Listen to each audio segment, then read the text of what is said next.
How do we test these things? How do we sell these things? How do we market these things? How do we add loot boxes to a $100 million project without causing it to blow up on the launch pad? Nobody knows anything. And if you think you know a rule, one of you out there, your fortune and your fame might be figuring out the way to break that rule. And in 2 days, grown-up GDC is going to start. Real GDC is going to start. And these halls are going to be filled with Microsoft people, Electronic Arts people, and Activision people walking down the hall like they're too cool for school and looking at me like they're something they just scraped off their shoe. And there's going to be high-powered consultants here whose job is to charge a fortune to stand in the corner of the room and pretend they're the person who knows something.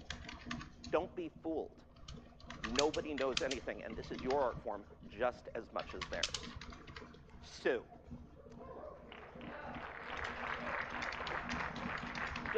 Don't patronize me. Okay. My first game was a thing called shareware, which was a marketing technique. What was shareware? Well, in 1994, most software was sold in boxes on store shelves. And shareware is based on the bananas radical idea, wait a second, what we're going to do is we're going to write demos of our games, small portions, and people are free to spread their demos to everyone that they knew. They could put them up on BBSs. They could put them on American Online. They could give copies of the demos to their friends on the off chance they had any. And if you liked the demo, then you pirated it 90% of the time. But sometimes you got the full version by sending me money. Now, how did these demos get around, and how did the money come back? Because bear in mind, at this time, there wasn't really an internet. We're back to 1994. There was no real web browser. There was no real web. Most people, this is my first 14 4K modem, which was capable of downloading my 1.2 megabyte first game demo in a blazing 90 minutes. You used these.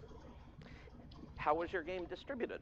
Well, you could put your demo on AOL, CompuServe, Prodigy. These were services that cost $3 an hour to be on. That's how much the internet cost in 1994, $3 an hour. You could get demos by buying magazines, which had shareware on discs in the front. You could go to your local Office Max or CompUSA and spend $10 for a disc with 30 to 200 shareware demos to try out. Excuse me. You want a discoverability problem. This is a discoverability problem. And finally, my favorite, you could go to the mall and you could go to kiosks and you could go to shops, and then there were walls covered with discs with shareware demos on them. So you would go and you would pay up to $10 for a shareware demo.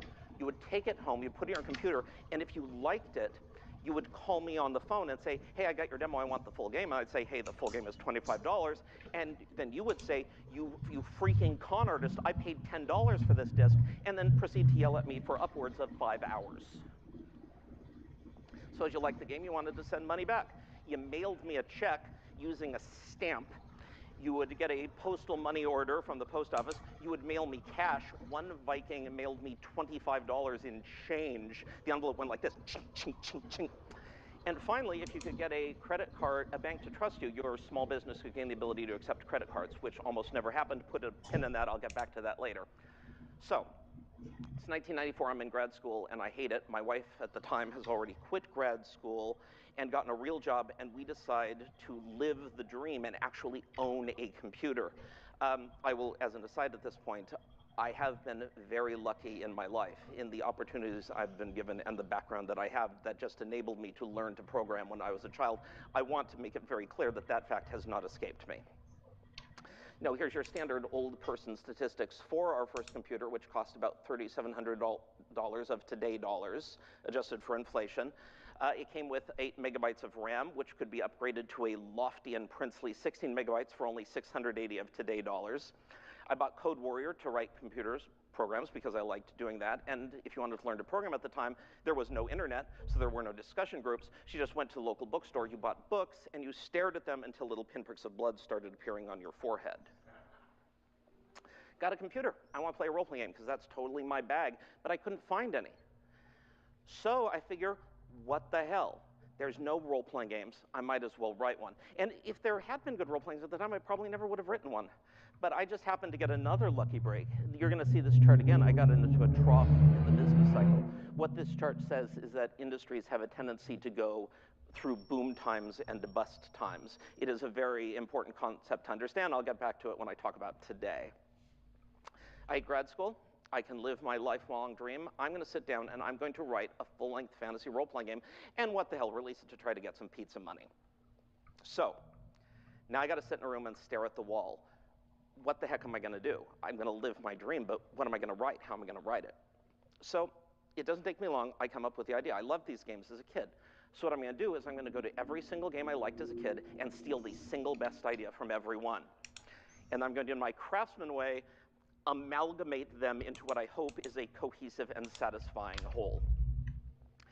Indie games are great for innovation. I love innovation, but innovation is not the only path. You must remember that every single one of us stands on the shoulders of giants. I looked at what I liked to play, and then I copied it. That is my creative process. And my second lesson is this is all going to be about finding my creative process, my way of doing business, and the importance of defending it. And this is going to sound like sort of artsy-fartsy, ooh, follow your bliss, man, advice. No, it's not. It's very hard-nosed practical advice, and I'll tell you why. Most of the people you're going to run into in this thing are looking at their career over a time frame of 1 year, 2 years, 5 years, which is reasonable, especially if you're trying to get started. But that's not the time frame I think in. I'm thinking about in 20 years, in 10 years, in 40 years. I want to know what your career writing shareware games is going to be like in 40 years. And that's a long time. If you're going to work in that length of time, and you're going to be operating at a very peak level of efficiency, because you need to in this business, you need to create a life, you need to create a mindset, you need to create a process that is not going to rub at you. Because if there's something that's rubbing at you, if there's something that's putting you off your feed, over the next 40 years, it is going to rub you down to a nub. So, I'm writing a game. I do my grad school stuff during the day, and I work on the game at night. Fortunately, I was in my 20s, so I had infinite energy. I spent 4 months hacking out something like an engine. My wife at the time was enormously supportive. She drew these adorable little cartoon graphic icons for me, art that I still get emails requesting to this day. I spent about 5 minutes making the world, placing the walls, placing the swords, giving the orcs dialogue, another month testing it, and then it was done. I had a complete, functional, massively, massively flawed whole. But I had something I could hand to people and say, this, see this? This is a game.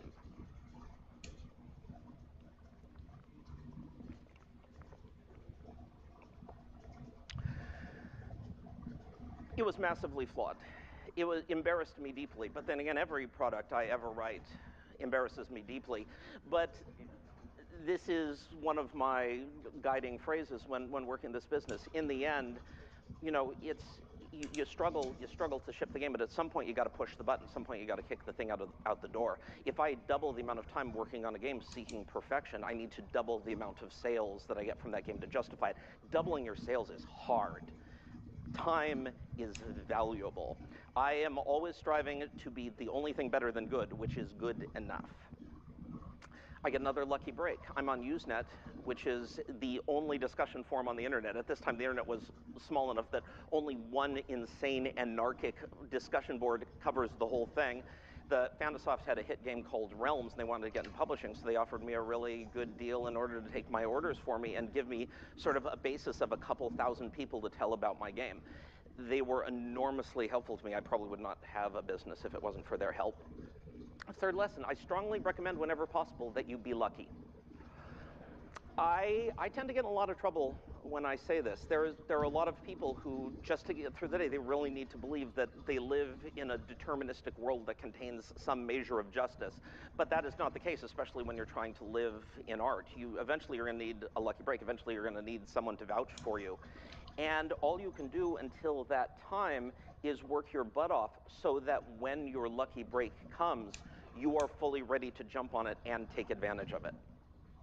So I'm starting games, so I have to do all the tedious legal business stuff. I have to research what it takes to get a business license and then do that, pick a business name, all of that stuff. So my next bit of advice, Have a quality accountant. And I know you're thinking, this is a professional conference. Why are you telling me this tedious 101 level stuff? Because I have lost count of the times when I've talked to a seasoned independent professional who should know better, and they're asking me questions, and I'm like, dude, you need an accountant, not me.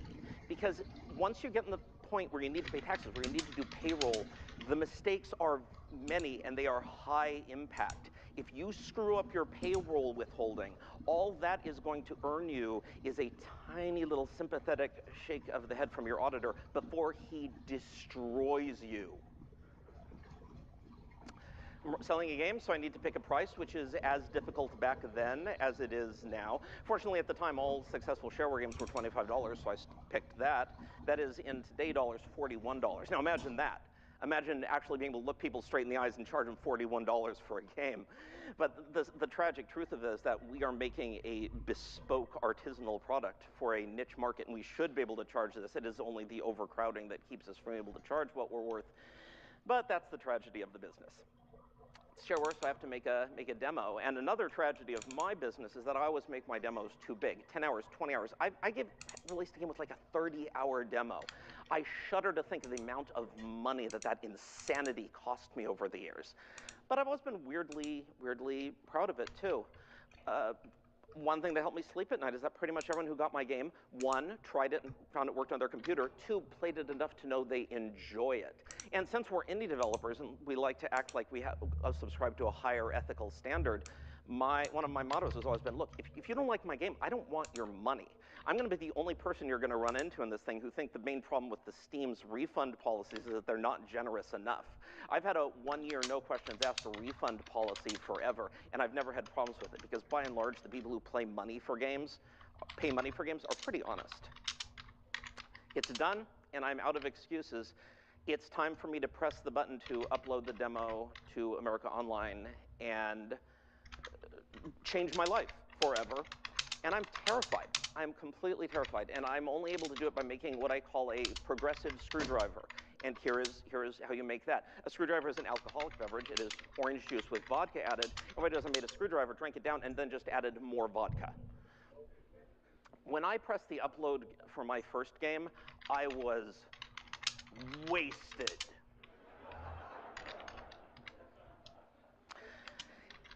And God help me, it's sold. We got a little core of people buying the game because of our publisher. Because of that attention, we got probably one of the single biggest stroke of luck. A copy of Macworld put us on their shareware CD, which was enormously successful. And because our game there weren't many role-playing games, and ours was competent, we got a lot of word of mouth. And a lot of people say, don't count on word of mouth. Don't count on word of mouth. Word of mouth isn't going to get you through. And I'm like, I've always been reading it like, good Lord, what else do I have? My games are slow paced. They're not good for YouTube and Twitch streaming. They're cheap. They're not good for getting press. We're never going to get a proper publishing deal. We can't afford advertising, and even if we could, advertising almost never works. Word of mouth is all we ever got. And to be perfectly honest, you need to write a game that's good enough that someone's going to be passionate enough about it to bug their friends and talk on forums about it. If you don't have that, then you may have a problem. So anyway, this is what a game selling looked like in 2017. Thanks to luck and thanks to Fanasoft's kind help, we made $53,000 in today dollars in our first year. And that's solid money. That's a middle-class income. For a grad student, that's amazing. And so I'm like, okay, this is for real. And the best thing about it, I think one of the great miracles of being an indie creator in any field, is that I owned my work. When you make a video game, you've made a miracle. You've made a machine that prints money. Normally when you make a machine that prints money, it's a felony and they send you to jail. But here, they let you get away with it. And even if that machine isn't making money right now, you wait 5 years, you remaster it. It might put some more ink in it. It might start kicking out money then. There has hardly been a day gone by since I released Exile that I have not made money off of it. And owning your work is one of the greatest things in the world. And even back then, I knew if I wanted to try and make a go of it, my whole story was going to be about two things: making a back catalog and getting myself some fans.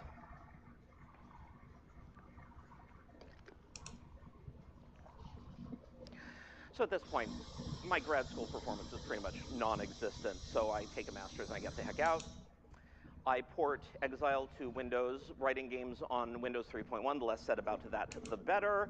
It took me 3 days to draw one 256 color icon onto a screen. I put that demo on America Online. That sells too. Great. So now I need to write another game. What am I going to do? Well, it's the computer game industry. I take the name of my previous game and I put a 2 after it. About this time, now everyone in this business is familiar with the phenomenon where your game sells great and then the sales suddenly drop by 90%. These days, in this enlightened accelerated time, that usually takes about 3 days. Back then, it took me a few months. But not long after I decided to go full time, my sales just immediately fall into the toilet and I felt like I was going to die. I took that limitless terror and funneled that energy into working onto Exile 2 harder. Now, at this point, now I'm making a new game, all of a sudden the pattern for how I like to do things starts to be clear. I like a small company. I like to work alone. I keep doing that. Most of my code is functional, so I keep reusing it. I reuse most of my assets, most of my graphics, most of my sounds. I am merciless about reusing assets. I have used the same wolf icon in like 15 different games. If it's a decent icon, it looks like a wolf. The next game, it's still going to look like a wolf. People make fun of me for it all the time, but I am also still in business. Whenever I release a new game, I look for the 25% of it that's the worst, and I redo that. I am the leanest and the meanest of developers. And again, this is all part of finding my creative process. People make fun of me for it all the time, but it's just the way I work. And if you're not like that, if you need bespoke art and if you need custom music, if that's your process, then go with it. You know, you have to earn more sales to make up for it, but if that's what you need to do to feel happy with your life in this business, that's what you got to do. But if you find a thing where you feel that it's okay to be cheap, do not let anyone shame you out of being cheap. Finish Exile 2. It takes a little over a year. It's like Exile, but a tiny bit better.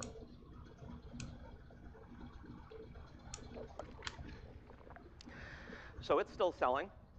I have to write a new game. Well, my last game had a 2 after the name, so I decided, being it's the video game industry, I changed the 2 to a 3. Now, by this time, I have pretty much entirely strip-mined my childhood of good ideas, so I evolve my design process. Instead of just stealing ideas from the games from when I was young, I look at the games that came out in the previous 3 years, and I steal the best single idea from every one of those. Again, innovation is great, and it is one of the greatest strengths of being an indie. But another of the greatest strengths of being an indie is that we have the ability to pick up the genres that are too small for AAA people to take advantage of, puzzle games, roguelikes, adventure games, and exploit those. And because there's so many games, there aren't that many underutilized genres, but a new genre re-becomes underutilized every year. It's 1997, the web exists, so I code this utterly gorgeous website. It's on spiderwebsoftware.com still. It's not on spiderweb.com because someone has been squatting on that URL for the last 25 continuous years. We decide to go independent. We break from Fanosoft and we start doing everything ourselves. To do this convincingly, I have to gain the ability to take credit cards. Now, at this time, no bank will trust me because nobody seriously believes it is possible to make a living, make money on the internet. They think I'm going to collect a bunch of credit cards and then fly off to Honduras or whatever. So I beg bank after bank after bank, look, I'm a real business. I'm making real money. I need to be able to take credit cards. And finally, one bank, to prove that I'm not a con artist, they asked me for a printout of my website. So I print out my website, I hand it to them, they look at me like I'm a wizard, and then they sent me a credit card swipe machine to go in my apartment, so to order, people call me on the phone, and I type the number in with my finger. We program our own online store, we host our own demos, we handle our own file handling, we do all our own security, we do all of the own horrible stuff that services like iTunes and Steam make frictionless. And I just have to say, sometimes take a moment to appreciate how amazing everything is. Like, I hear indies complain all the time about the cut that Apple and Steam take, but all of the stuff that Steam does for you and makes easy, I've had to do myself, support myself, a la carte. I've hired full-time employees to do the stuff that Steam does. I know how much it costs, and more importantly, They do too. So if you want to be mad at Steam, fine, but bear in mind that that percentage is not going to shift. We finished Exile 3. It's big. It actually contains some innovation in addition to the theft. There's still not a lot of role-playing games out. It's exactly the right game at the right time, and it's a big hit. Now, I say that I had a shareware hit. Now, these days, when you have a hit, that means that you get to build a mansion out of yachts. In 1997, having a hit was something less different. My first year sales from Exile 3 was in today dollars, $330,000. And that's, don't get me wrong, that's serious money. That's life-changing money. That's, you have a game that sells like that, you're going to be eating out on that game for the rest of your life. That's as, I'm going to be in this business for a long time money. But it's not, it's still, I have to work for a living money. And by the way, before I leave this slide, I beg you, please support bigcatclipart.com and the good work they do. My radiant wife, Marianne, who is the wind beneath my wings, has a job that she hates, so she quits her job and comes on board with me, and since then we've been writing Spiderweb software together. She is my business manager and keeps every single thing running. At this point, we're doing all our own everything ourselves. Most of our orders come in over the phone, and we talk to humans. People talk a lot about how on the internet the anonymity makes it easier for people to be mean to each other. But anyone who's done phone customer service, I assure you, people have no problem being utterly inhuman to you when they're talking to you like a person. This is a key lesson for anyone who runs a small business or deals in a creative way. It is a human constant that a certain number of people, let's say 10%, no matter what the demographic, if you're talking about people who are left-handed, people with red hair, people who are gamers, people who wear mismatched socks, a certain percentage of those people are always going to be mean. A certain percentage of those people are always going to be cranks, and there's nothing you can do about it. And when you're building your business world and your mind environment, you have to take that into account. And you should remember that often the people who are angriest at you are not going to be completely anonymous. They're going to be the people who 5 years ago were your most devout fans. And then you changed a thing, and it was their favorite thing, and they don't like you anymore. Just remember, there is always a very thin line between love and hate. And so if you're gonna make it for your 40 years, shelter your brain. If there is a sort of input that puts me off my feet and slows down my work, I have to be working at top efficiency to keep this ball rolling. If something is keeping me from working, I cut it out mercilessly. I have no idea what my Steam reviews are. None. I never go on my forums unless I absolutely have to. If a new game is out, I have to look on it to see if there's any bugs. I look at my forums. But otherwise, I never look at forums. I'm on Twitter, but if people start being mean to me on Twitter, I quit. And then I go back on when the coast is clear. And let me be clear. I'm a white guy, so I get less abuse. I'll be straightforward about that. Bear in mind, I still get abuse. I have gotten some input from out in the wild that has utterly and legitimately terrified me. But other people will get more abuse than I am because of who they are. It is not fair. It is one of many unfair things that you are going to run into in this business. But no matter what happens, once again, there's going to be cranks and you can't do anything. So you have to shelter your brain because in the end, the first order of business is your work and producing it. And one more side note, don't be afraid to fire a customer. They say that the customer is always right. That's not true. Customers are wrong all the time. But the truth is nobody ever won an argument with a customer. There are times when you're going to have to say to someone, look, my thing isn't for you. I can't add that feature. I can't write that expansion. I just can't do the thing you want. Offer them a refund and send them on their way. If someone is on the forums and you can see that they're just there to cause trouble, ban them. If people are making a noise, that person who is screwing up your business, you shouldn't have banned them. Ban them too. The beatings will continue until morale improves. Daddy is home.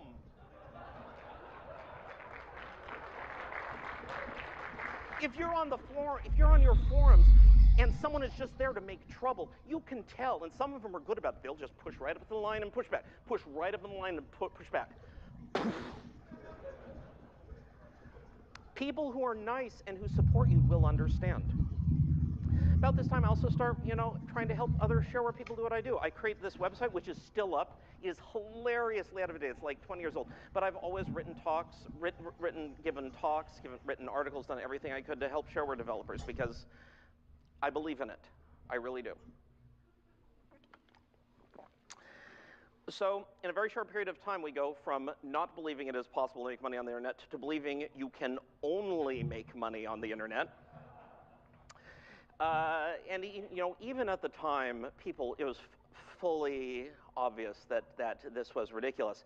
Basically, people would just make tech companies. They'd try to grow really, really fast. Even though the company was obviously doomed, they'd try to get enough interest in it to get in a whole bunch of IPO and investor money, cash out, move to a different continent, and then the whole thing exploded, which of course it did, as it had to. Fortunately, we live in a much more enlightened time now, and we can be assured that that will never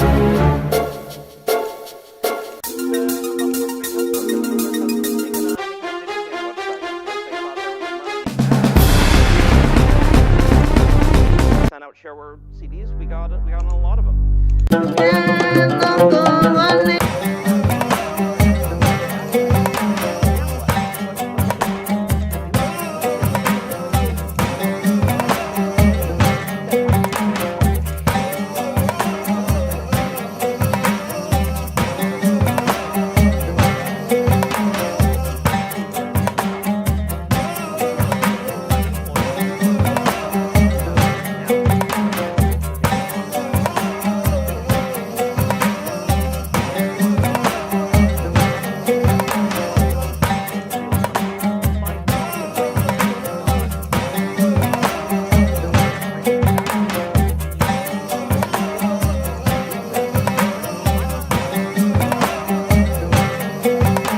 In my garage, and I make little toys for all the happy boys and girls. That's my life. That is what I do. That is what I'm always going to do. Live or die. That's my bag. And just one more fun aside. There was so many games magazines that for a short time it was very, very good money to write about video games. I had days where it's like, oh God, I want to work on this game, but I have to write game criticism because it makes so much money. Oh, it feels good to laugh. Of course, that ended, and yet someday it may return when enough people in the field go out of business, and the demand for some reason increases. You get a growth period in the business cycle. You just have to be lucky enough and ready enough to catch it when it comes. So over the next 4 years, we write more games. We write Legs of Exile, which is Exile, but with this really dumb, obvious scenario creation system that's simple enough that anybody can use it. And we get piles and piles of scenarios for it. It's still popular. We open sourced it. I decided to write a new IP. I write a game called Nethergate, which is something almost like innovation. It's a historical role-playing game with Celts versus Romans in ancient Britain. I read actual books. And so this is what it looks like, and usually I switch my graphics around. I'm trying to get a little bit more productive values. It had a really innovative story structure where it's one story, but you can play two different sides and see it from both sides. It kind of seemed like an educational game, which is death, but it sold okay. And I was getting really sick at this point of everyone telling me, your graphics suck, your graphics suck, your graphics suck. So I spend some actual money. I hire actual artists and get graphics that are somewhere in the same continent as the standard for graphics at the time. The result, of course, was that every day people told me, your graphics suck, your graphics suck, your graphics suck. That was the last time I ever made the mistake of making an effort.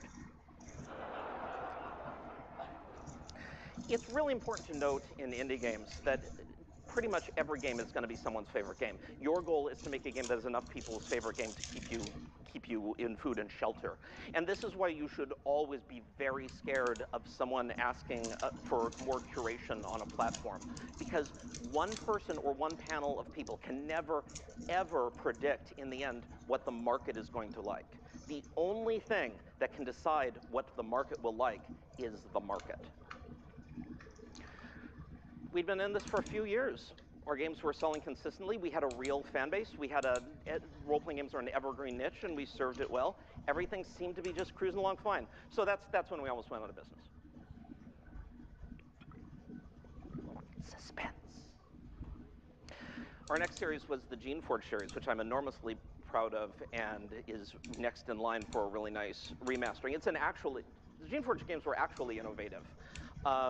It was a sci-fi fantasy hybrid.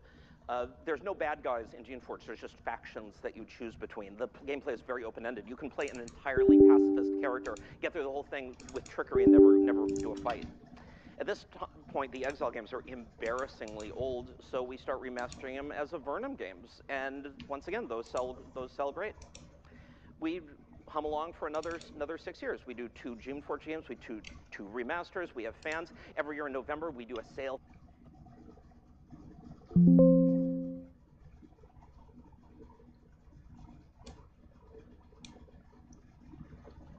10% off. Can you imagine? That always does really well. Around this time, we're making in the 200,000s a year for 3 full-time employees. And that's most of the time that's around what we make. And that was pretty solid. So, 2007. Oh, Avernum. 13 years. I remastered Blades of Exile as Blades of Avernum. It has a really powerful scripting engine people can use to make scenarios. It takes forever to write it, and it's just too complicated. People weren't really as into making adventures with it. I write GeneForge 3, and quite frankly, I was lazy. They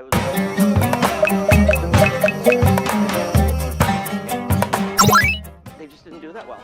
They went down a bunch. And I'll just show you numbers to show what, for us, almost going out of business means. 2003, we make almost $300,000 in today dollars. The next year, it's down by over a quarter. And again, 3 full-time employees. We have a ton of expenses doing the things that Steam does for us. And on top of that, we got 2 kids. And you know the joke, how much money does it take to raise kids? All of it. So this seems like a pretty healthy number, but this means we're bouncing checks. At this point, we're kind of running scared. And so at this point, I wise up and try to get over my complacency. I start redouble my energy and start redoing everything I can. And once again, here's some advice that seems like sort of artsy. Oh yeah, you always have to keep growing as a human, man. Have you ever looked at your hands? No. You have to keep growing as an artist, and this is hard-nosed practical advice, because remember, for the most part, we're toy makers. We sell amusements. We sell things that tickles people's brains. We sell surprise, and complacency and predictability and repetition are the death of that. If you want to write a sequel, great. Sequels are awesome, but your sequel better introduce something new, and it better introduce that new thing early, because if people pick up your game and go, yeah, I've done all this, and I don't need to do more of this, then you're going to start bouncing checks. We extend the Exile series into Avernum 4, 5, and 6 with a completely revamped engine. That does really well. We redo a lot of stuff about how we do GeneForge 4. I expand the scripting engine and create really complicated multi-stage events and introduce them as soon as the game starts. The next 2 GeneForge games sell really well. And then the most surprising thing I could have possibly imagined happened. Indie games became big.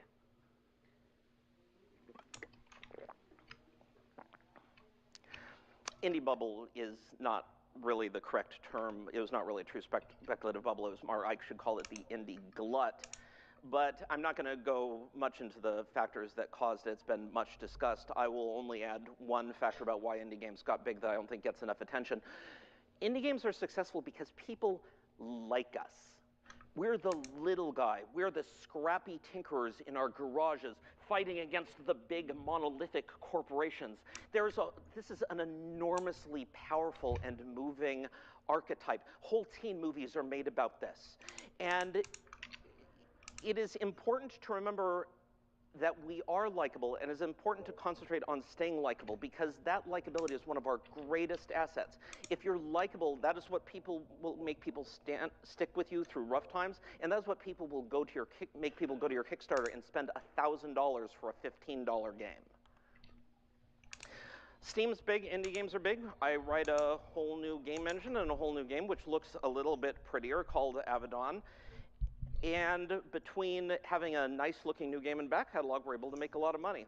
And I have to return again to the idea of luck. Now, at this point, I've been making indie games for decades.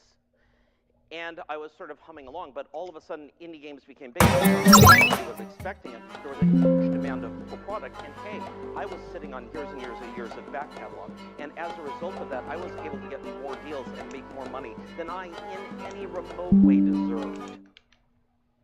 We got on all the fashionable online stores. We lucked into a meeting with Steam.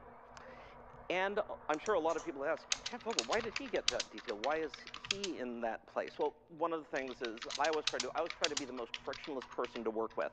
I'll negotiate about contracts, but not very much. I'm not a hard ass. I answer emails right away. I pay contractors right away. If someone asks for assets, they have them in their hands by the end of the day. If you're as frictionless as possible to work with, you will be amazed at what opportunities it opens for you. We lower our games to $10 because Steam tells us that's what we have to do to be on Steam. We do so, and God knows we made it up in volume. And at the beginning of the Indie Glut, this is how much money we made. It is, again, this is life-changing money. It's just the culmination of a very lucky break, followed by a lot of work, and it's more than we deserve. The indie glut starts to rise. People see that indie games are big and they start writing them. We do our standard thing. We write 2 more new games. We write 2 more remasters. We make them as good as we could. We sell a ton. And then as more indie games flow in, we sell a lot less. Massive competition means we can't make it up in volume anymore. We raise our prices to $20, which is where we are now. Indie development enters the recession period of its business cycle, a recession period that I suspect will probably last for a very long time because it's tough to make a living as an artist. Other people are writing indie games now. It's a hot thing. It even gets to be in rooms.